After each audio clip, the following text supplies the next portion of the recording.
Turn it up. You're listening to Live and Loud with the Lord, Nelson, that is.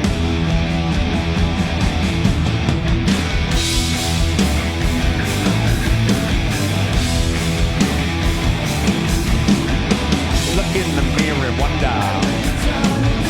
Don't want to see me blunder. Are you my sister, brother? Are you my secret lover? I think not. Can you feel anything? Am I the person I feel? Are you she? Am I real? A heart will I steal? My faith, will it heal? Ladies and gentlemen, once again, you know who it is. It's the big guy with the big show. Yes, indeed, the Lord Nelson, that is. From the podcast Live and Loud with the Lord on the CMS Network with Royals Entertainment. And ladies and gentlemen, I have a great guest. But as usual, I like to read something that I've written about them to big them up, to let you guys know how great these individuals are, because I always have great guests. So you guys get ready for this. And if he doesn't mind, I'm going to read this off. So, ladies and gentlemen, go for it, man. I am honored and blessed to have this young man grace my podcast with his presence. Like me, he is a positive human being who not only speaks it, but lives it. From being a successful businessman and entrepreneur to diving headfirst and going all in with movies and music, this dude is living his life on his terms and enjoying it to the fullest. I'm ready to have a great conversation with him. So without further ado, I welcome to the Live and Loud with the Lord podcast, Mr. Kurt Deimer. Yes, indeed. What's up, everybody? What's going on? Thank you so much for having me, Lord Nelson. I'm honored, bro. Indeed. I'm honored, man. What an intro. Hey, man, I got to give it to all my guests, man. I really sit with your music, and I pay attention. I do my research. I just want to make it the best it can be, and it's all about you. So that's what we're going to do. So my first question with everybody always is, where are you from? Like Cincinnati, Ohio, more specifically Mount Healthy, which is a part of Cincinnati. So, but yeah, that's where I'm from. And that's what I do have a home there now. Ended up back there a little later in life, and two of my boys live there still. So, and my mother. Got you. So, well, I don't know if you can see back there. I've got those Pittsburgh Steelers hats back there. Do not hold that against me. I'm definitely a Pittsburgh. No. I'm definitely a Pittsburgh Steelers. We finally have a team now in Cincinnati, so watch out. 100% you do. There's no doubt. So what's the best thing about growing up in Cincinnati? What was the best thing about it? Well, actually, man, I was born there, and we lived there about, I don't know. I think I only lived there a year after I was born there, so I don't even remember when I was born there. Right. But now that I've been back there, the best part of Cincinnati is it's a great town to raise your kids. I raised my boys for the most part in Cincinnati. I have three sons. One's 28, 27, and then 17. Mm-hmm. And that's the best. It's a great family town. It's, got exactly what you need for the family and all that. That's the biggest attribute I like about Cincinnati. Other than that, I enjoy traveling everywhere else, but it's just a good home-based town. Right, I got you. Yeah, I'm definitely a military kid, so we traveled a little bit also, Yeah, so you know what it's like making new friends every couple of years. I definitely understand it. So if you don't mind, so before we get into your life of being an entertainer, can you talk about what was your early childhood like? Pretty much moving around with my parents, and I'd go to these different schools and in different cities. We literally, and we were all over the board, man. We were like from Cincinnati to Cleveland to Miami to Wilmington, Delaware to Chicago to Dallas to Houston. Then finally in Houston, we were there about 6 years. So those were my years when I was like middle school to high school, and I started going to big arena rock concerts and all that kind of stuff. And, growing up, I pretty much figured out how to get through school and just with little effort, because I just thought it was a waste of my time. And I wanted to work all the time. So I did work a lot ever since I was 10. I had a yard cutting business. in Right. Houston when I was like 11 years old. I was making $400 a week cutting 20 lawns. So I've been a worker my whole time, but then I also fought, a lot of stress and anxiety. Pretty much what my childhood was like, trying to figure out what was wrong with me and working my ass. No, I understand. Did your parents enjoy music like you enjoy music? And if so, what kind of music were they listening to? Yeah. My parents were listening to, I can tell you exactly, Captain and Tennille, the Carpenters, Steve Miller Band. I mean, it's a bad memory. No, man, Yeah, no, great it's music. good. It's good shit. It's good shit. Yeah, it is. Great I Am Woman, music. Henry Ford. Yeah, it's good shit. And my sister was actually the one who was the big theater singer. It could have been on The Voice. She sang her whole life. And my dad was always he was a baritone in the choir, and he made sure he was always at church every Sunday to sing. Gotcha. But I lost my sister in 13 and my dad in 16 of 2013 and 2016. Wow. And she passed of ovarian cancer, and my dad died of COPD, but he was almost 80. Right. And they were the singers, and my sister was in the madrigals and all that in high school. I was just the loser in high school, the guy who hung out, just tried to get out of school and didn't really know what to, but I worked my ass off. Right. So that the irony of it all, I lost them, and just me and mom now. We had a family of 4. But it's like they're with me every day now, Lord. Every time I go on stage, I talk to her and my dad. I go, let's go kick this in the ass tonight. And I go out and I do what I always wanted to do when I was young, but I just was too scared to. And I just go kick it in the ass, and they're with me. So I got you, man. I feel you, man. Yeah, I lost my mom in 1985, man, and yes, indeed, those things really affect you, man. It really does. And so, but still, you have them in great, the great memories of them still with you, and it's like that foundation that you can still stand on and do the thing. So I listen, I feel you, and I understand 100%. So exactly. As a teen, how do you feel the music scene back then affected your world? Oh, it was. I mean, I saw Iron Maiden before Bruce was even in the band. I saw Ozzy and Randy Rhoads. I saw Van Halen Fair Warning tour. I just went to all these phenomenal shows in Houston, because we had the Sam Houston Arena, and we had the Summit back then. You remember the Summit? And Sticks and Cheap Trick, and I was just like, man, I would love to do that. I'd look at the people, the reaction. Yes. But I was at the time, remember, my brain, I didn't make serotonin, so I was nervous. Right. And I was like, I don't think I could do it. But I said, if one day I can, and it's the right time, then I will. And that's the journey I'm on now. So of course, and we'll still dive into that a little bit more. And so we segue right into it, and you kind of spoke about it a little bit more. And yes, I did want you to expound on it. When you were saying you have spoken about finding yourself in a world of drug addiction as a young rock vocalist, and the underlying issue was anxiety. So my question is, was this anxiety from you becoming a product of your environment, or just the larger than life idea of sex, drugs, and rock and roll and music?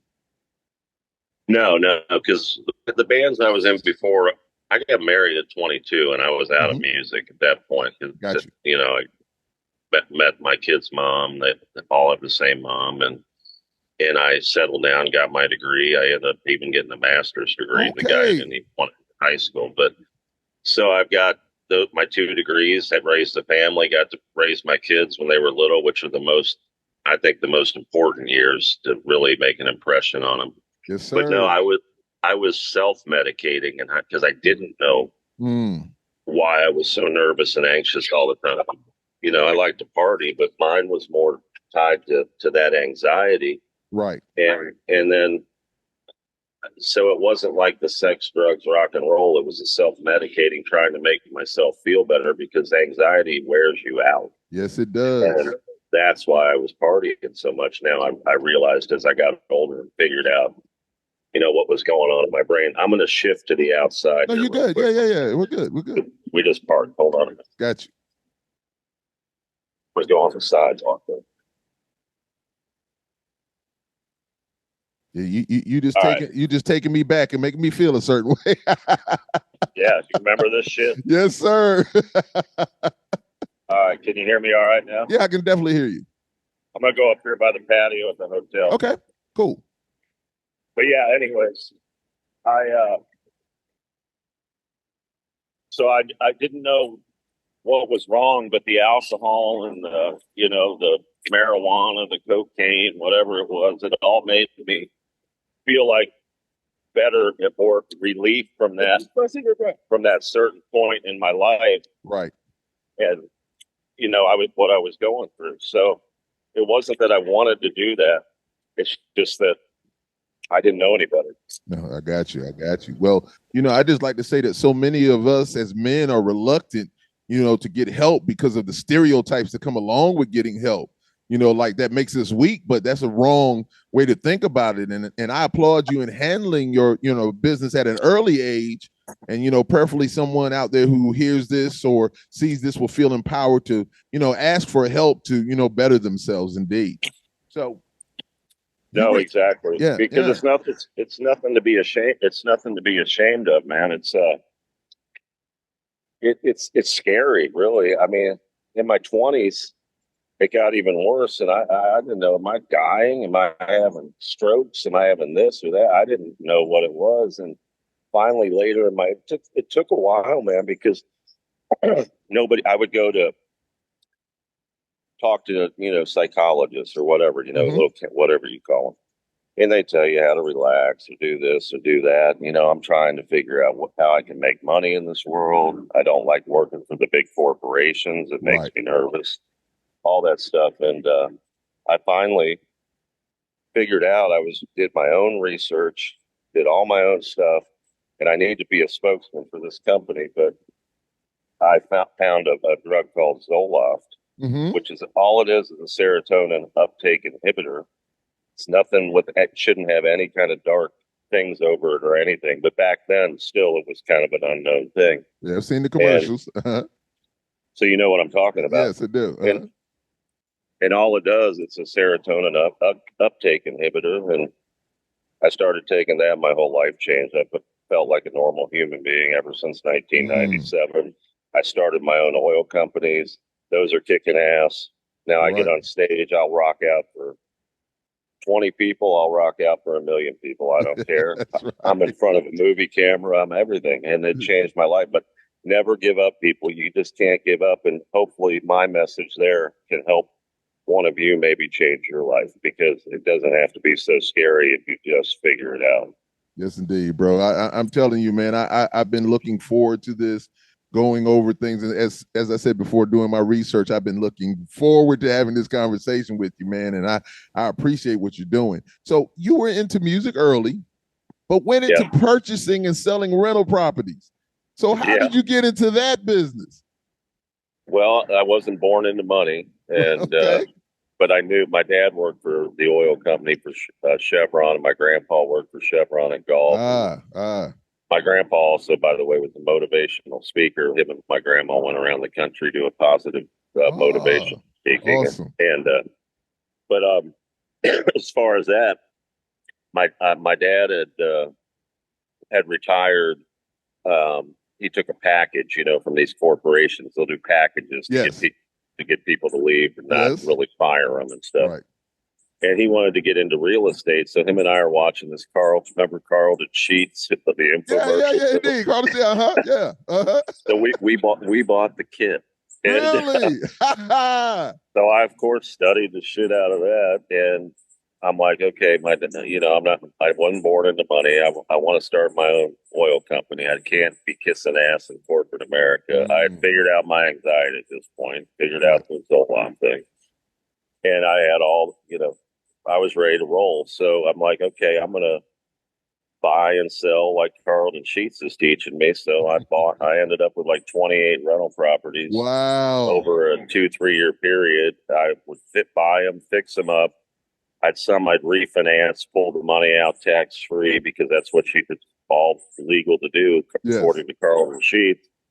And I'd put it into a checking account, and some I would just fix them up and sell them or whatever. But at the end of the day, I raised about $40,000 cash from doing that on my own. Had these 25 rental properties in Northside, which is a little part of Cincinnati. And would go to the banks and go, "Hey, I want to start my own oil business. Can I get?" Oh no, all businesses fail after 1 year. I'm like, well, how are you encouraging the American dream if you won't even give me a chance? And I've got some collateral here. Right. And I finally just said, fuck it. I put the 40 grand in a checking account, a regular old checking account, and started my oil company above my garage with a dry erase board, a computer, and a phone. I would sell from point A to point B, get people to give me credit. And that's how Coolants Plus started. That's how the Starfire oil brand started. And now we have probably 140 employees. We have a big blend plant up in Pennsylvania. We have a huge distribution facility in Cincinnati. We ship all over the world. And I started that above my garage with 40 grand in a checking account and did what the banks told me I couldn't do. And now the banks beg me for my business.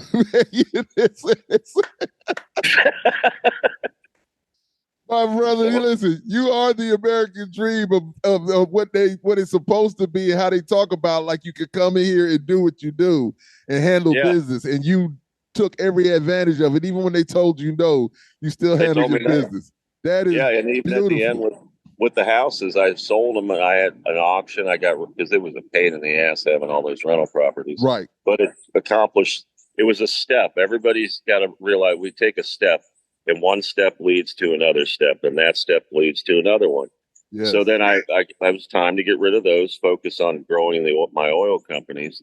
And I ended up with 3 houses left that nobody wanted. So I ended up just taking the write-off on them, and I donated them to a church in Cincinnati to help battered women that were battered by their spouse or their boyfriend that had kids, and they helped, bring them back from that tragic thing. And so I was able to just donate those to that organization, and I help people. So I'm a big believer in the more you give, the more you get in life. And that's why I believe I've gotten a lot of the blessings that I've gotten, because I'm a giver. And if you hoard money and you don't share it with others or try to make a difference in the world, then you're just going to be stagnant and it'll be a waste of time. So the more you give, the more you get is my tip of the day for everybody. Hey, man, listen, once again, goosebumps, chills, man, just to hear. I love the positive attitude because, I do my very best to always be that. That's just in my spirit. That's how I was raised. And, to hear you speak this way about these things is amazing, man. And I just want to applaud you. I knew it was going to be a great one. I knew it was going to be a good feeling thing for me also, just reading and doing my research, man. So that's love, man. Thank you. Yeah, so I see that you received your entrepreneurial spirit from your grandfather and your father. I can see that. And but they were more corporate. They were more corporate. Grandpa more. My dad wanted to do it, but he just they could just never get to that point. Right. But they taught me and gave me the foundation. Awesome. To take because I'm very competitive. I played all the sports when I was young. All that. I got my Eagle Scout when I was 13 years old. My mom goes, "You're going to be in Scouts and get your Eagle Scout." I go, "Well, I don't want to be in Scouts all through high school. I don't want to wear that uniform everywhere." And I go, "Okay, if I'm going to do it, I'm going to get it as quick as I can." And I got it at 13. Oh, so man. I got that. I got my God and Country medal. My mom drove me. I was in activities. I was working all the time. And I think I did. I don't know. I don't know where it really came from, because my dad was, he worked for the same company all those years, but then he did go into real estate and all that. So it was probably embedded in them. They just didn't have the wherewithal to figure out how to maybe do it. Right. Or take it's probably more of a risk taker. That's real. Yeah. Because not everybody's built to do that, man. I understand it. Not everybody's built to take those risks, man. A lot of it, we like to play it safe and we become complacent in what we're doing because it's paying the bills, it's handling things. So, hey, man, once again, I applaud you on that. So did this venture allow you to move to bigger and better businesses, affording you the capital to step into the movie and music fields, eliminating a big issue most independent bands have? Well, I guess, was I thinking that? No, at the time. Was I even thinking I'd get back into music? No. I mean, I was working 12, 15 hours a day. I was a salesman. Right. So I built my organization, me at the top, instead of like a CEO. And then I got people below me that could support my efforts, because I was doing the whole thing at first until I started making more money. But then in 2017, and this is what 18 years into these companies growing. Mm-hmm. I was my oil brand Starfire. I met a guy out in Denver, Mark McFan, who placed products in movies. You know, see like in the Fast and the Furious, you'll see Royal Purple or Right. or, Mm-hmm. you know, placement ads. Placements, yes. Mm-hmm. So Starfire got into that, and I went down to do a cameo in this John Travolta movie called Trading Paint. Right. And I'm supposed to present the check to the winner at the end, and that was part of the deal. And Starfire's on the racing suits and all that. Right. So cool. I'm going down, and I headed down there with my driver at the time, and we show up, and I'm there for hours, and I'm walking around the infield of this dirt track in Alabama, and they start taking my picture and talking to me, and they're like, "We need a track announcer for the end of this movie. Instead of doing the cameo, would you like to have a speaking role?" Because I had a sport coat on and a T-shirt underneath it and all that shit. Like, I had the look they were looking for. And I go, "Well, why wouldn't I? Is this a sign from above?" You know, now I'm going to be in a scene with John Travolta, Shania Twain, Toby Sebastian from Game of Thrones. Wow. Michael Madsen's in the movie, all these big names. And I'm like, okay, let's do it. And when I learned my lines, an hour later, I'm under the boom and the camera, and there's a huge crowd around, like hundreds of people. And John Travolta and I are talking about how I'm going to play my scene. And I'm like, pinch me. So that's how I got it. That was the first night that changed my life from the shift from oil to entertainment. Wow. So I got in the car, and I just talked to Michael Madsen, just met John, just was hanging with Toby Sebastian from Game of Thrones, getting pictures. We did the scene together. I'm like, I just became a SAG-AFTRA member. I just got paid, and I was just supposed to do a cameo. So I felt very blessed that night. And when I say the more you give, the more you get. On the way home, I was like 5 hours. I had to get back straight home to get to work the next day at the office. I didn't want to get in a hotel or anything. And I had my driver. I'm in the back seat. I don't tell this story very often of the car. And I just realized I got paid to do something that was unexpected. I just got into a movie. It's going to change my life somehow. And I was reading this story on the news on my phone about this poor girl over in England who would chew on her hair all the time, and it caused a stomach infection that killed her, and her family was very poor. And they were raising money for her funeral, and I think the balance that was left was like about what I got paid at the movie, which I wasn't expecting. So I went on their GoFundMe, and I took care of her funeral expenses because I was blessed with getting into that movie. And I just gave it all right back right away. Indeed. So you know what happens then? Mark gets me a placement in Halloween, and I end up getting a speaking role in Halloween. And I'm one of the few people killed by the real Michael Myers from the original John Carpenter franchise. 2 months later. And then this is in January of 18. Right. And then October of 18, I find myself walking down the red carpet at the Chinese Theater in LA for Halloween. Jamie Lee Curtis and all of them. Wow. And I'm in the movies. Now I'm in movies, and I'm loving it, and I'm starting to film other stuff in Alabama and whatnot. But that was the two events that changed my life to get me back into entertainment. The music followed after that from filming in Alabama. And I met Ben Trexel, who's a singer-songwriter out of Birmingham, who had 3 little songs that he just didn't have the vocal thing the way it needed to be. And they were rockin' tunes. I just said, let's just get together. Let me just get back into this. I haven't sang in 30 years or whatever, but I know my voice is different than everybody else's.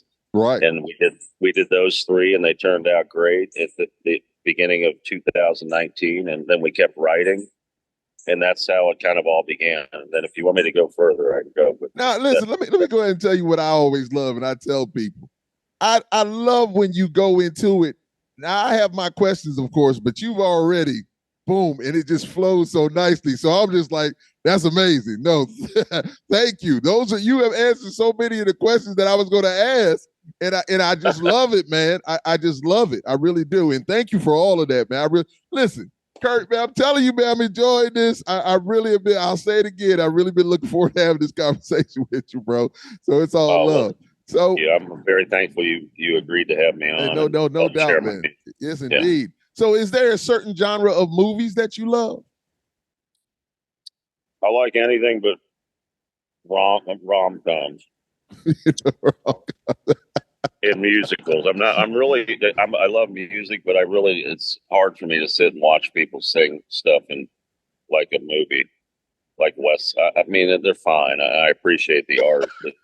It's just not my thing. Love horror movies. I love action movies. Right. Those are probably my two biggest, and I love really good comedy like Dumb and Dumber and stuff like that. Yeah. Well, I'm gonna say, man, I agree with you as much as I love music, but I just cannot get into musicals when they start singing in a movie when they just da da ba ba. Oh my goodness, it kills me. And even like watching the old westerns back in the day, I love the old westerns until they start singing with that guitar on the horse or whatever. I just couldn't take it. I was just it's like, come on, man, shoot somebody. Yeah. It's like, man, I don't want to hear that. It's like somebody give me an ice pick and just stab me in the cheek. I mean, Jesus. We are definitely on the same page, same book, same word on that one, man. No doubt about it. So it has to truly be awesome incorporating two things you truly love into one magnificent package of entertainment. Talk to us about the Hellbilly Hollow feature film and how this came to be. Well, Hellbilly, so it's good where I stopped before because I got into Halloween and I'm thinking I'm going to do my own horror franchise here eventually. And I had talked to Kevin Wayne, who I had met in Alabama. We were doing some other smaller filming after I knew I wanted to get back into this. Right. And I said, he goes, let's do the Hellbilly Hollow we had talked about. Mm-hmm. So we got together and came up with all these kills and ideas, and we got Bernadette Chapman from down in Birmingham as a writer who knew how to write a script. And there is an actual site in Alabama, an actual attraction in Vincent, Alabama called Hellbilly Hollow. So we had a built-in set and everything. And, Lord, to break into the movie business, it's one thing to get a little role here, be like the guy serving the popcorn at the fair or whatever, your little cameos in movies and stuff. But if you really want people to see what you're capable of doing, you got to find that way to get that in front of people. Right. So I realized I needed to show people what I could do because I know I can do it. But so much of the battle we all face in life is everybody else's opinion, and everybody wants to keep you down because everybody wants to keep you down, whether you believe it or not. So I'm like, let's film. Let's do this. We'll do our own franchise. Kevin's already an established actor. He gets decent roles. And let me show the world what I can do. So we wrote this Hellbilly Hollow about these two brothers. I play Bull, who's this crazy, psychotic nut job and tickles. My brother is Kevin Wayne. He's my brother. He doesn't talk. He's very unique looking, I'll say. And we become this horror duo, and we've already written Hellbilly Hollow 2 now. And we're just waiting for right now. It should come out within the next year. We're shopping right now. I just don't know how it's coming out yet. I'm waiting to see what kind of deals we get. Awesome. But that's how Hellbilly Hollow started. Man, that's awesome indeed, man. Now you're making it work, man. That is beautiful, man. I'm telling you, man. So I think it's time to dive into this music, man. I can still talk about your movie stuff, but I do want to ask you one more thing. You know about the movie I shot in March, right? Which one? Which movie? It's probably not much info out on it, but what Hellbilly Hollow led to, because the director and the producers of this movie, it's called Scared to Death. I just filmed it in March. I star alongside Lynn Shay from Insidious, Kingpin. Okay. Something About Mary, she puts her tongue between her. So I star along Lynn Shay and Bill Moseley from Rob Zombie's Devil's Rejects and House of a Thousand Corpses, but I never would have got the chance to star in this movie and create this character I have called the Grog without doing Hellbilly Hollow. And that one's getting ready to come out even probably ahead of Hellbilly Hollow, but Hellbilly Hollow was able to show people what Kurt Deimer could do as an actor. So look for that too. I just wanted to give you Of that. course, of course, of course. You're one of the first ones I've told that. Hey man, well, thank you for that. Because I was going to ask you, was there any other roles that we could go check out? And listen. That's coming. That'll be coming into theaters for sure. Hey, awesome, man. This dude right here is that guy. I love it, man. So let's dive into the music. You got some heavy hitters in your corner, and the production complements your style and delivery so well. What's that feeling like to know you have greatness, riding with you, with your vision? Well, I feel very blessed. As we were talking earlier, I just started writing some songs in Birmingham with Ben Trexel, and we made this demo tape, and I did it under the name Bald Man. And I ended up eventually taking it out to LA, and I got a little house in Woodland Hills with a little studio. I figured if I'm going to live this, I better be in the middle of it until I figure it out, because you got to figure this shit out. And my manager kind of at the time, the people around me when I had this little studio at the end of 19, beginning of 2020, the COVID just hit. And I had this demo CD. I had David Bendeth from the East Coast mix that the best he could with what Ben and I gave him. Right. And but I had some catchy tunes on there, and we wanted to take it to somebody in the management said, let's call this guy, this guy, this guy. One of the guys was another fellow Lord, Chris Lord Algie. Yes, indeed. And he agreed to take a look at my stuff, and he agreed to remix it and make it the way he thought it should be, because he liked my vibe. He liked my voice. It was different. I couldn't sing worth a shit because I hadn't sung in 30 years, but it was like, there's something we can do here. Right. And him and I ended up having dinner one night, and I never thought he'd even want to take a picture with me or anything. And we go out to dinner, and we just became instant friends. We're still great friends. We travel together. We be outside of work. We awesome. Go to shows together. We go to dinner every night when I'm in LA that we can. Right. And go to his house for holidays, all that. So we became great friends. And he said, there's a little cover you and Ben did here and I didn't want to do it, Have a Cigar by Pink Floyd. Right. He goes, let me show you what we can do with this. Let me show you how I want to present you to the world.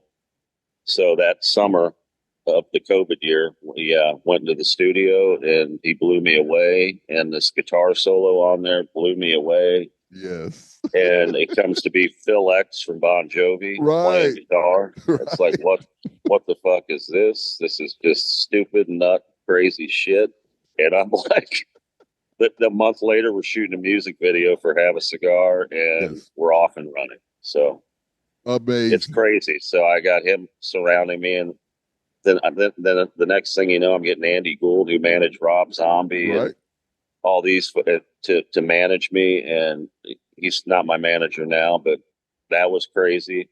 But it's all the steps we talked about earlier. Yes. Went from the demo to meeting Chris on a phone call to meeting Phil X through Chris to getting Andy Gould to believe in me because Chris was in my corner. Yes. And now Brian Wheat, the bass player of Tesla, manages me because they discovered me when I opened up for them on a tour last year. So it's all steps, and you just got to keep walking.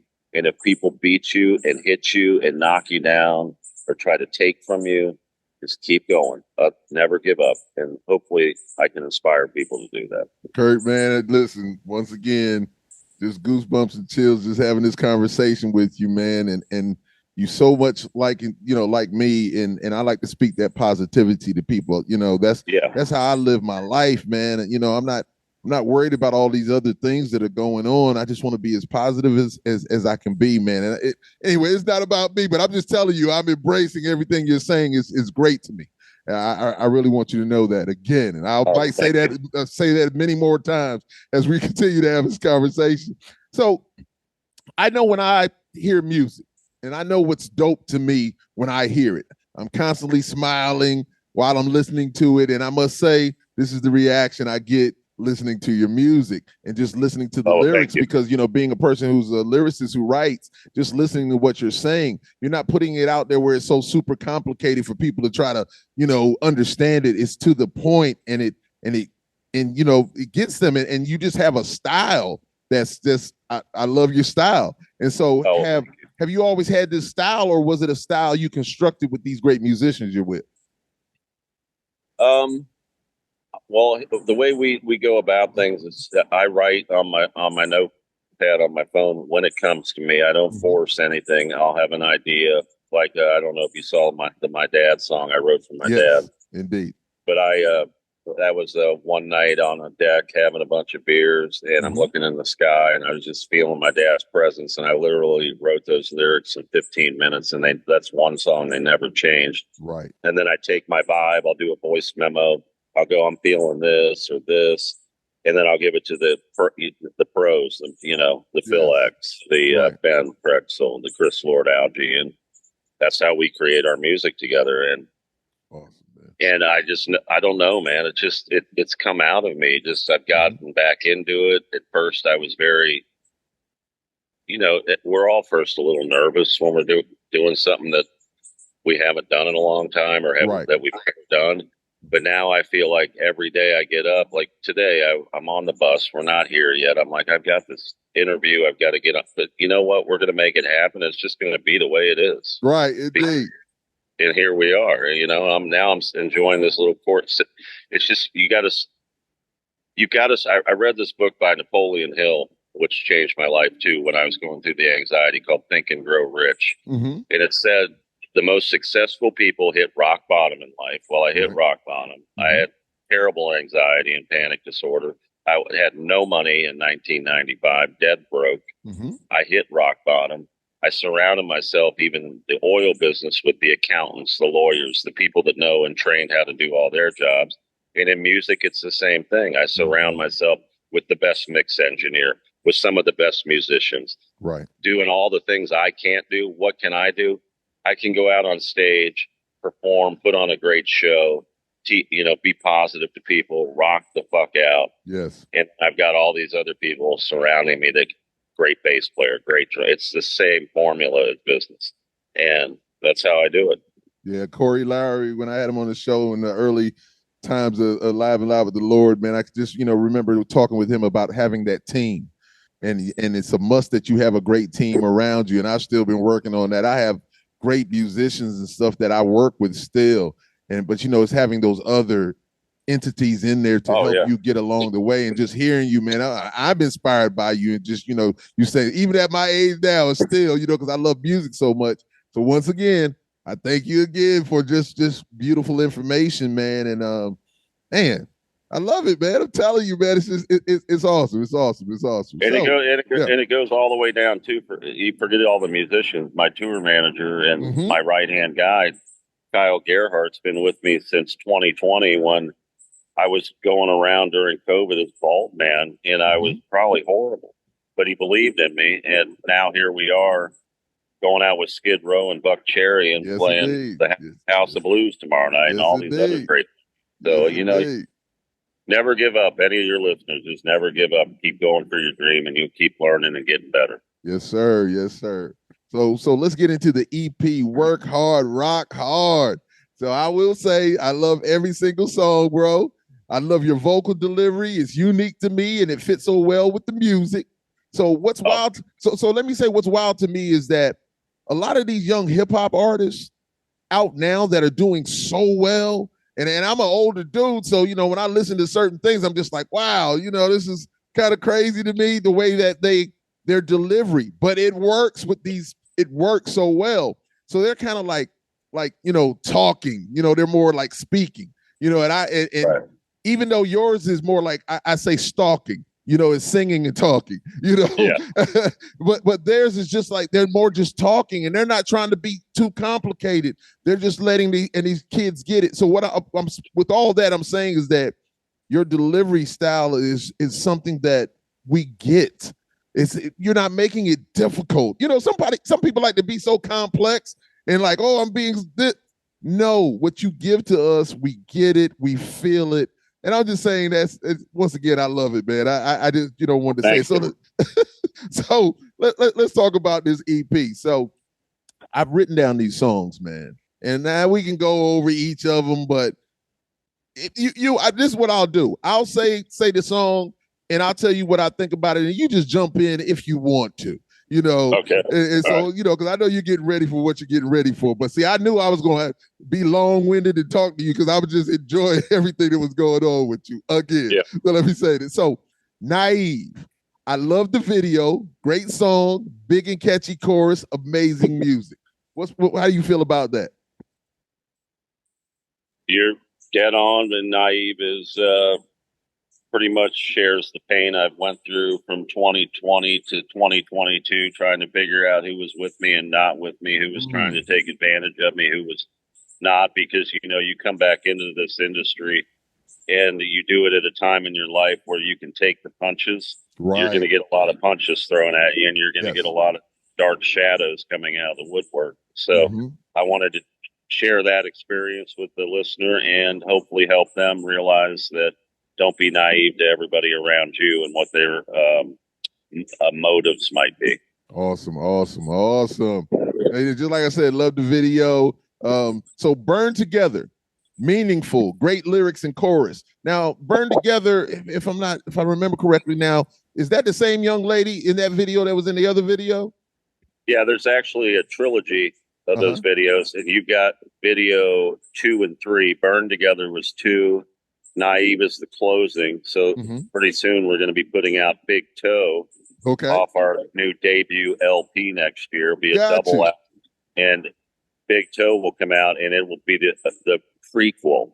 We're going totally modern shit. So then all 3 will make sense, and they'll come out as a package. But yes, it's the same woman throughout all 3 videos. She's great. She's actually I'm drawing a blank, but her father or stepfather was the lead singer in a band, and I cannot remember the last name. I'm sorry, but anyways, he she's phenomenal, and Jeff Tate is in that video, who was the lead singer of Queensryche. Now performs as Jeff Tate, of Silent Lucidity fame from back, MTV in the '90s in front of the orchestra. So.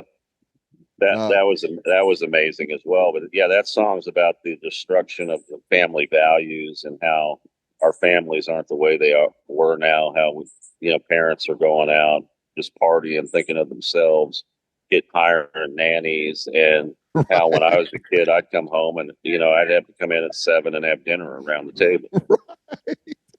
So it's a pretty simple concept. Once again, it might be the reason why a lot of shit's fucked up. So that's why I wrote that song.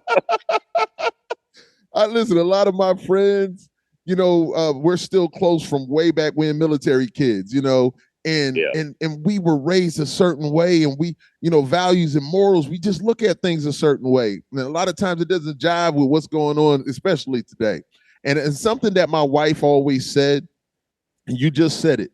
She was just like, we raise our children. She's like, some parents still like to go out and party and have a good time, even though they have, they have children, they have these, they have to take care of certain things. They have responsibilities, is the word I'm looking for. But they're out partying, doing everything. But see, she and I'm not talking noise about anybody. I just know that what we did and how we raised our children and what we wanted it to be. And you are 100% correct on that. Yeah, and I'm not putting any of those people down either. But let's learn that there's no problem with going out and partying as parents. But if you're going to choose to have little kids, at least plan around the fact you have little kids 100%. That need to be raised, and you need to make an impression on to give them a chance to make it through this life. That's all I'm saying. Yeah, they didn't ask to be here. That's right.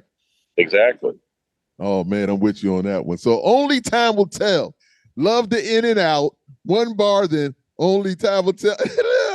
Another one, listen. And then that harmonious chorus comes in and makes you feel so good. Great guitar solo, man. I'm telling you, I'm loving your music, man. I've no doubt, man. I'm tripping. I'm fanning out here on you, but it's just real. Well, thank you. Yeah. I love that song. I love it. I just wish, people are going to hear it eventually, if you haven't heard it already. I mean, that's the hardest part, is just getting ears on it all over the world. Yes. But we're working hard to do that. And thanks to folks like you for having me on. Hopefully it brings more listeners in. Of course. But yeah, that song's it's pretty obvious. It's just like everything that happens to you in life, you just never know. Right. Only time will tell. And I mean, I end up saying that half the time when people ask me a question. I go, I don't know. Only time will tell. Right. I like to line it, will I see heaven or will I see hell? Yeah. Only time will tell. That's right. That's for all of us. That's for every single one of us. That's real talk, man. So Ease It In definitely has that throwback vibe, and a part of it seems to mimic an iconic AC/DC song. I don't know. It's just like what I thought I was hearing. I could be wrong, you know, but it's an amazing song too. Yeah, that was more about, you know, being cool, especially dudes to women, and then also about just kind of ease it in and anything in life. Don't panic. I think I know there's there like bad timing, control, empty, toilet paper. You know, how many times have we been on the toilet and we look over and there's no toilet paper? Just don't worry. Ease out of that situation. Ease it in. And the funny thing of that song is that was when I was bald, man. I was running, and people go, I bet you can't write a song right now. And I just said, okay. And I wrote Ease It In, and I wrote some other song I haven't put out now called Just the Tip. And I'm like, and Phil X read the Ease It In lyrics, and then out of the blue, he just said, I had a big inspiration for the song from the lyrics, and that's how that song came about. Yeah, it kind of reminds me of AC/DC. It kind of reminds me of it's got kind of a punk rock vibe to it too, like a skater vibe. Oh, they definitely a dope song, man. Definitely. So what you're saying, just simply, I had written so much other stuff, man, when I was jotting down my notes, but just a simply spiritual song, great lyrics, amazing lyrics, man.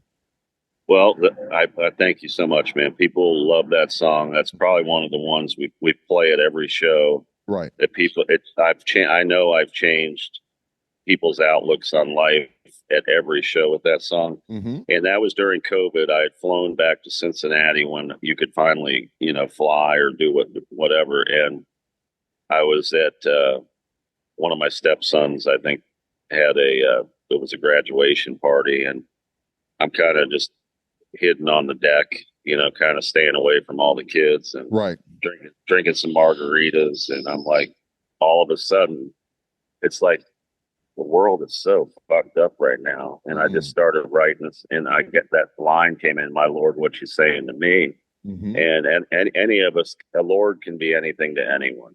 So it doesn't pigeonhole you into any kind of religion or anything. It's just, it can have those overtones, but it's a rock song, and it's just about making you question what's really going on around us. Take a deep look at it.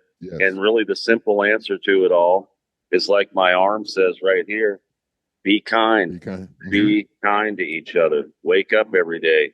Go make a difference in the world. It's pretty simple, and maybe we can gradually make a change to the demise we're going through right now. So that's what inspired me, was all the events going on in 2020 and trying to share with people an inspirational message that just came out of my head. That I wrote that song in like 25 minutes. Right. Awesomeness, man. You know, when we get it, we just get it. You know, and just like you said, I'm so thankful for my iPhone, because I have so many ideas that I put in my notes and you know, my voice memos. It's the craziest thing in the world, and that's just one of my phones. You know, I have so many in the other one, man. People think I'm crazy when I even let them hear. They're just like, "What's wrong with you?" I was just like, "I love music, man. I can't help it. It's just in me. It's just in me." Now, yes, indeed. Now, go ahead. I'm sorry. It's innate in us. I mean, it's just part of us. And I suppressed it all those years to raise a family and start other businesses. But then I also think, when I tell people that, well, it was kind of creative to come up with your own oil brand and all that. I was just doing it more on a business level than a music and the arts, you know, and theater. So. Right. Hey, man, once again, amazing, my brother. Indeed, indeed. Back of the School. Awesomeness. Lyrics are dead on. And the chorus, once again, is amazing. And you're just keeping it 100, referencing those internet gangsters and Twitter thugs and all that. Man, I'm telling you, I was like, man, this is awesome, man, because going back to being in school and things and how we used to handle stuff compared to how they do things now, they hide behind. Man, it's just an amazing song too, man. Yeah. I mean, I remember leaving. You did it too, Lord. I mean, we had those guys in school that always wanted to get in fights, and then everybody follow them to the field behind the building, behind the woods. Be a big gang of people, and they take their differences out or whatever. And now Right. it's too easy for people to be mean and hide. Hide in the bushes and not take the Yes. ramifications of being an asshole to somebody or Right. being mean. And it's just not right. And I just wanted to call them out and let them know that, some people like me see what's going on, and hopefully I can help others look at that too. And, just tell them to leave us alone or just pretty much just ignore them, Yes, indeed. Yeah, great one. Great. Hero. So positive with an amazing energy, man. Just, whoo, come on, man. Well, yeah, I'm one of the people in the world, and thanks to your family, your sounds like your family's military. You traveled around, but what people need to understand, and I wanted to get this out in the song and show it in the video, is that you and I couldn't be sitting here talking right now. I couldn't be playing a show tomorrow night at the House of Blues. Little kids couldn't be going to gymnastics today after school if our military didn't protect our country and help us have the land of the free. True. In the home of the brave. And I think that's being lost on the messages being thrown out in society now. And we need to quit taking for granted the fact that without the sacrifice of these folks that are in our military and our veterans that go through this and then come back and try to have life. And then I even take it a level deeper. They have mothers and fathers and siblings and friends. They're all going through it if one of their family members is going over and trying to protect our country. Right. So you have a lot of human beings and minds intertwined in this, and we need to thank those people and appreciate them and not take our life for granted living in this great country and why it is free. Indeed. And then also first responders. How many of us want to be first responders? How many of us want to be EMSs or a police officer to try to keep the peace? Would be naive to think that we do not need first responders to help us live in life. That's a challenging job. It's a stressful job, and people put their life on the line for all of us so that we can live free on that level. Yes, indeed. And then during COVID, our frontline workers, they went to the hospital every day. People went to the store, to Kroger, and so we could go get our groceries or do whatever we needed to do, even though we were facing whatever it was, the pandemic or whatever was going on. Right. And we have to appreciate all those people. So that was my inspiration behind Hero, and Phil and I just kind of rolled with it. And I think we came up with a really cool, fun tune, and we play that all the time too, because I always want to thank those people. Of course, man. I love it. It just reminds me of even though when I was with Stuck Mojo, we did the song Open Season, which was, about 9/11. And then, of course, we did the song I'm American also, which, when I was writing that, speaking to, the great country that we have, nothing's perfect, but yet still, this is the greatest country in the world, man. So this is love. I mean, we've traveled to other places, and there's some great places around this world now. There's no doubt. But, there's nothing like being here, man. So, yes, indeed. So great. Another great song, my brother. Oh, well, thank you. My dad, great tribute, and allows me an insight on the relationship I have with my son. Now, I know my dad and I my father and I are really, really close now. Not so much as, when I was younger, but we're real close now. He's such a good dude, great dude now. But my son and I, we have that kind of relationship. And when you're speaking about your father, that's how I want him to look at me. I want him to have that, that love for me. And I think that I fostered that kind of relationship with him because my wife and I, we put our children first and foremost, raising them. Now they're all grown. They all have degrees. They're all doing well in life. And we take pride in that. We really do. And I'm just thankful and grateful. And so when I hear this song, once again, it makes me smile. It gives me good feelings, man. And, you speaking on your father like that, man, it's love. Yeah. Yeah, I don't know. I don't know where I'd be without him. I probably wouldn't have made it to this point in my life. He supported me even when I made mistakes when I was young. He supported me when I had the anxiety attacks. He was trying to help me figure out what it was. I could always call my dad. He helped me get into the oil business where I could learn that after I got my degree. He paid for my education for my bachelor's degree, even though he didn't have the wherewithal to do it. He made it happen. Right. When he was, when I started my own company, he had a shrine of all my different products in his room when he couldn't really get around anymore.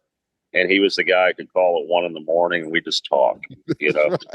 And when he passed in 2016, I like to tell this story because I like to get it off my brain so it doesn't just stay deep in my brain all the time. I was actually, when my sister passed away in 2013, my mom's not real good at dealing with death, and I didn't know I was either, but I was the only son and she was the only daughter.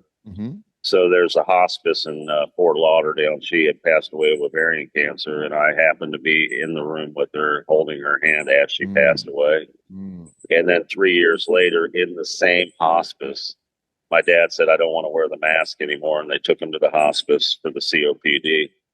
Same hospice, different wing. He told my mom 2 days earlier, my sister was over in the corner. I'm driving to work in Cincinnati. Instead, I go to the airport. I fly down. I had this feeling because I knew it was going to be any day. I flew down there, went to the same hospice. My mom picked me up at the airport. I had her wait in the car. I went inside, and doctor said, a couple days, maybe.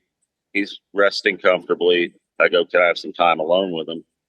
I went, I was rubbing his hair. He's breathing deep. He's out of it, just totally, morphed out. And went in the bathroom, had my cry, came back out, backed away from him, said, Dad, I'm so glad you waited for me to get here. It's okay to go. And he literally stopped breathing. And that was it. Oh, my goodness, man. That's the bond we have. He waited for me to get there. And he heard me say that even though he couldn't talk. And he stopped right then and started stuff. Man. So that's the connection that people need. You need to look really deep into that because that shit just doesn't happen. It's the way it was. But that's what my dad waited for me to get there. And then he wanted me to know it's cool. I said, it's cool to go. Let's go. And then I went out to the car, told my mom. She started crying. And then on the radio, Nat King Cole and that Unforgettable song comes on. Man, that's the kind of shit I look at, and I'm sure you do too. Because we're looking for signs everywhere. And so that inspired me. I mean, obviously, to write that song and to share that. And I wanted to share that with the world. And I wanted to share that story because we have to look at the beauty in the darkness. And that's what inspires me to do what I do and to write that song. And I can't wait till I headline because you know what song I'll be playing when I headline and I'm not rushed off the stage? I'll be playing my dad for everybody. Because it can apply to your dad, your mom, your sister, a best friend, anybody you've lost. And everything you just said, man, is I'm an emotional guy, man, but 100% I understand every single thing you're saying. Knowing when my mom passed, my sister was actually there with her because my mom died of colon cancer, and she struggled with it for a long time. I didn't know I didn't know, as a youngster that she was going through these things. And, but then she finally told us, like, I've got 6 months to live. It was just like, wow, I'm in my senior year of high school. And I'm just like, man, this is too much because she was our everything, I know, and it's just like, so it was very, very difficult. And then, I came back to Columbia to get my my diploma, and my dad brought me up, and then anyway, man. I get emotional. I understand what you're saying 100%, man, and I thank you for that. You kind of like evoked some feelings in me that made me think about a lot of those things that happened. And man, well, I think you and I are together today on this interview to maybe help inspire people. And somebody brought us together, and here we are. 100%. And when you say signs, yes, I am big on that. I always say, like, that's a sign to me. I really am that guy. And so many of the things that you're saying, I really equate myself to. I'm just like, wow, I'm there. And you would never know how much really it's affecting me on the inside, because I don't really get super excited about stuff on the outside, but on the inside, man, I'm jumping around I'm doing backflips and stuff. I'm just like, man, he said that, man. That is awesome, man. I love that. I love that. Yes, indeed. So I want to move to Have a Cigar, what you spoke about earlier. Listen, have a cigar. It's like that industry exec dream seller to me in the way that you guys did it. And I love it. It's fire. It's a big song, man. You guys did it so well. I love that song, man. I love the way you did it, man. It's really well, good. thank you. And it was very appropriate at the time. You know, now that I look back on it, I'm glad Chris talked me into doing it, because it's what I was going through. I was a new artist coming to LA, and I was dealing with a bunch of people like the owner of Monty's Steakhouse. That's who the gentleman is in the video. Yeah, really? Okay. Yeah. And that's where Chris and I had our first meal together, and that's where we met. So we had him come over, and you know, he loves cigars, and he looked like one of those people who might want to switch me. So. Yeah, definitely awesome, man. Awesome, man. So, last one, Doom. Love the vibe and the chorus once again as that punch after those dope lyrics, man. Another great message, man. I'm telling you, you have done a great job with these songs and lyrics, and I love lyrics. So when I'm listening to you, I'm there, man. I'm just like, oh, thank you. And I see everything. I am a super, super visual person. So every word you're saying, I'm looking at it like this. It's a movie to me, and I'm just like, oh, damn. Oh, wow. Yes, indeed. As I tell people, it's the gift and the curse, because I don't care what you're talking about. I see it. I don't care what you're talking about. I see it. So, that's awesome. So Doom's another great one, man. Another great one, man, indeed. Yeah, Doom kind of just, and I appreciate that so much, man. It's one of my favorites, and that one I wrote one night because the movie Hellbilly Hollow. At the end, there's a big, great final scene in the movie where we needed a punch to come in there, and I wanted to write a song. And Doom came to my mind as that could be this punch song. But I also wanted to put another message in there because, you know, a lot of the dark side of life, like when I was going through the stuff, self-medicating with the drugs, people on painkillers, people doing heroin, people doing crack, all that stuff. Right. That creates a dark doom. I mean, pretty much you start doing heroin, there's pretty much most of the time the outcome's going to be doom. And I want to kind of, it's a horror movie, and there's doom in horror movies, but let's also intertwine real life and some of the biggest factors of doom in real life. And that's what inspired me to write that song, and hopefully maybe help a few people realize if I stop what I'm doing here now, that I can find the light again in life and not the doom. And not to mention, you know, that the song just rocks out and fit perfectly in the horror movie, which had a lot of doom in it. So, man, hair melted on a spoon. Listen, man, I get the flowers for you. Man, I'm telling you, man, all of that. I got the bullet for your brother. All of that. I'm telling you, it's so visual to me just to listen to it. Really, your lyrics got me visually. So, man, no, man, it's just unbelievable, man. Chorus amazing. But come on, man. Great song. Another great one, man. So, just need people to hear it, man. We're doing pretty well on radio so far. We just started, but I think it's going to do really well. We keep getting ears on it. So getting it out there, and that's the thing. A lot of people don't understand. Yeah, we make music and we do what we do, but it's getting it out there to everybody, man. You know, exactly. Yeah, and that's the hard thing. That's when all the work comes in. You know, exactly. That's when all the work comes. So, how much did you enjoy the Jeff Tate Empire tour, and which show stood out to you the most? The Jeff Tate Empire tour was fantastic because that was after we had shot our music video together and did our song together, and we really bonded and became friends. And I owe a lot to Jeff Tate for giving me that first opportunity to tour with him and his band. It was just incredible. I mean, I knew that was something special, that I didn't just have to grind it out at a little club here and there and try to get 2-3 people to show up like everybody told me I'd have to do. So I had to figure out that. And we put this burned together to get. It was just amazing. I think we did over 40 shows, and that was my first real tour. Wow. And that was in September of 21. Well, we've only been touring 2 years this September. And I just remember, we would play small venues with 200 to 400 people, or we'd go to a big theater and play, for 800 to 1,500 people, which is pretty phenomenal for a first tour. Yes. As an opening band. But what I'll never forget from that tour is we were in Jacksonville, Florida at their big state theater, I think it is, or something in Jacksonville, Florida. And we played. The theater wasn't all the way full, but when we got done playing as an opening band, we got a standing ovation. Oh, man. And that was crazy. Yeah.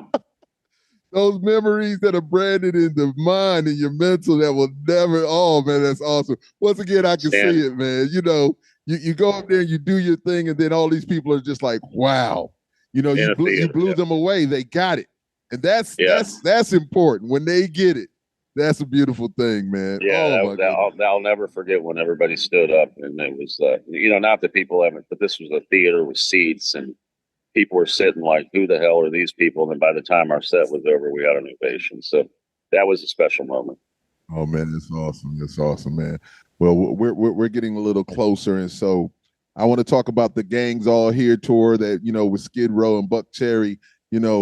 What expectations do you have for this tour? And when this tour is over, what should we, as your fans, and I say we because I'm definitely a fan, expect from the great Kurt Deimer? Well, you can expect a lot of high energy. You can expect Kurt being crazy on stage, interacting with the crowd in the 30 minutes that I have. You can expect to hear 6 of the best tunes that we feel we've put out, especially Doom. And we're going to go there and honor, Buck Cherry and Skid Row because they were kind enough to let us be on this tour with them. And it's just the 3 bands. And I appreciate people that help each other, as I've said earlier in our conversation, and we will honor them, and we will go out and blow people's minds away. And I want them to leave the place realizing, okay, we saw Skid Row and Buck Cherry, who we love as great bands, but now we have another great band that we love. And then I will go meet everybody at my merch booth, and I will take pictures, sign whatever anybody needs, and talk to anybody, because that's me. That's Kurt Deimer, and hopefully people will walk away as a new fan of a band that nobody's ever heard of, or people are starting to hear of, but we're on our way. So. Definitely, bro. Well, listen, amazing, amazing, amazing. So my very last question for you is, what was the last song you listened to? The last song I listened to, on purpose or just on a shuffle? Whatever one, it doesn't matter. Last night on the bus, I got on the bus, and my driver, Chris Lafferty, and I are really good friends, and he always drives us. And he's a former NASCAR driver, so it's nice to have him as a bus driver. Indeed. But anyway, yeah, I played my song I just wrote for the movie Scared to Death. That me and Brian Wheat and Sammy Bowler wrote this song up at Brian's place in Auburn, and I took it out to LA, and Chris Lord-Alge and I did the vocals and the finishing touches, and I played him the song Scared to Death, which will blow your mind when you hear it. And I wrote it specifically for that movie, and the people at the movie said, this is so unbelievable. Now we have you starring in the movie, and now at the end, people are going to see the Grog wrote Scared to Death. And so that's the last song that I purposely played and listened to. Awesome, gotcha. I always like to ask that question because you never know with us being musicians, you never know what we're listening to, because most of us like so much stuff, and it could be anything. Just like you said, it might be Shania Twain. I'll get in my vehicle and listen to Shania Twain, or I'll listen. I just love music, man. It's just whatever hits me. If it's hot, it's hot. It's just what it is. Yeah, so I can't remember what Chris and I were. I was up. It's like 3:30 in the morning last night. Right. But then I was shuffling my reggae like Slightly Stupid, Brethren Daddies, Damian Marley, all that Yes, stuff. indeed. Yeah. Of course. The last man. song I saw on my phone when I shut my phone off was "Welcome to Jamrock" by Damian. Welcome to Jamrock, indeed. Love it. My man. Kurt, just once again, great time, great conversation. And hey man, everything is love. I am so honored to have you, man. It's been, I'm thankful, I'm grateful. It's been a really, really great time. And I will say, the floor is yours if you want to show love to anyone or have anything you want to say or promote. And please give my watchers and listeners your social media information, if you don't mind. Okay. All right. Well, first of all, it's my honor and my pleasure to even be invited to be on your show. And I appreciate that because you're the Lord, man. To me, you're the Lord. You're one of the two Lords that mean a lot to me in my life now that we've met. So, yes, indeed. But anyways, I just want to thank you and all your listeners. I hope that, our conversation today can make a difference in your life. Follow Kurt Deimer, please, anywhere. Share the music. That's the only way we're going to get the headline. And then you get to see 75 minutes of chaos and crazy rock and roll. And I'm at Kurt, Kurt, Deimer, DEI, M as in Mary, ER.com. Follow me on Spotify. Follow me on Apple, anywhere you stream music. Instagram is growing like crazy at Kurt Deimer. X, I guess it's called now, at Kurt Deimer. YouTube at Kurt Deimer. Subscribe. Check out our videos. That's where we'll be posting even more fun and cool stuff. And Facebook at Kurt Deimer. And then the Kurt Deimer Fam Club, not fam club, is on Facebook. Please join that. And really, the easiest way, Lord, is just Google Kurt Deimer, DEIMER, and you'll see all kinds of shit. So that's right. He's out there, ladies and gentlemen. He's everywhere. We're getting there. It's a lot of hard work, but we're getting there. And I ain't giving up until I'm taking a dirt nap. So just get on out there. Yes, indeed. So the last thing I want to say, I just want to thank you for what you're bringing to the table, bro.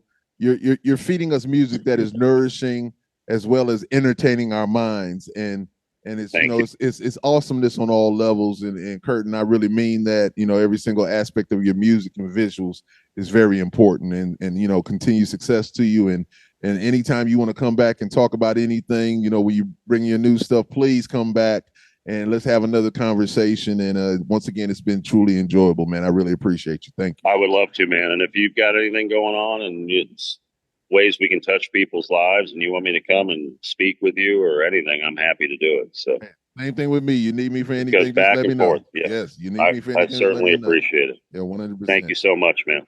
I appreciate you, and I'm gonna let you go. So, but ladies and gentlemen, once again, you know who it is. It is the big guy with the big show, the Lord.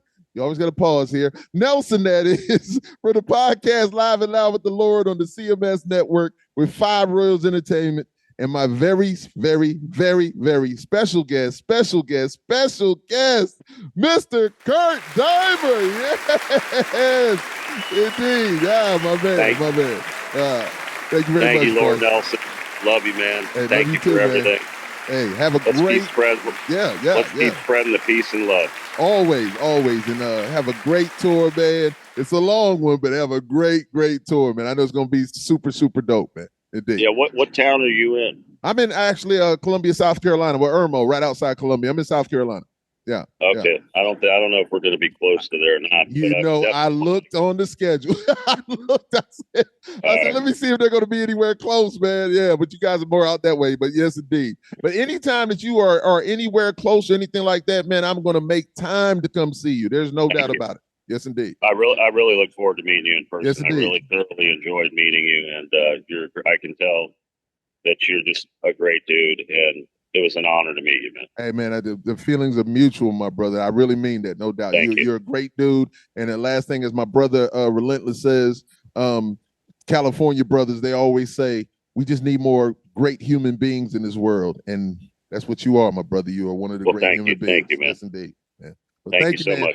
Be you good. As well. Hey, love thank to you, everybody. man. All right, peace out, man. All right, thank be you. Good. Bye-bye. Bye-bye. Peace.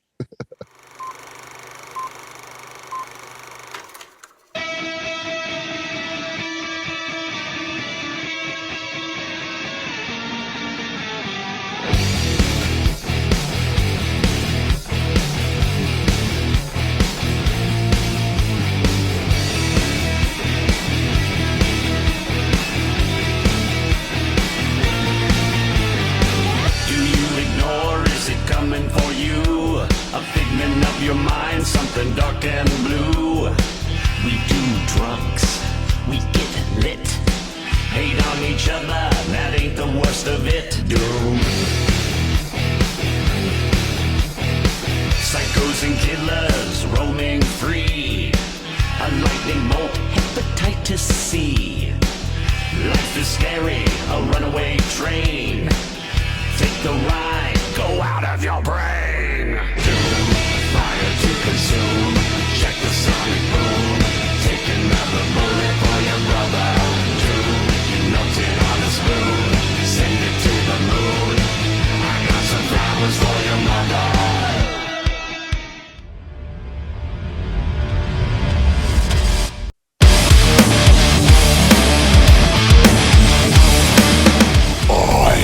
Am the Lord Nelson, that is.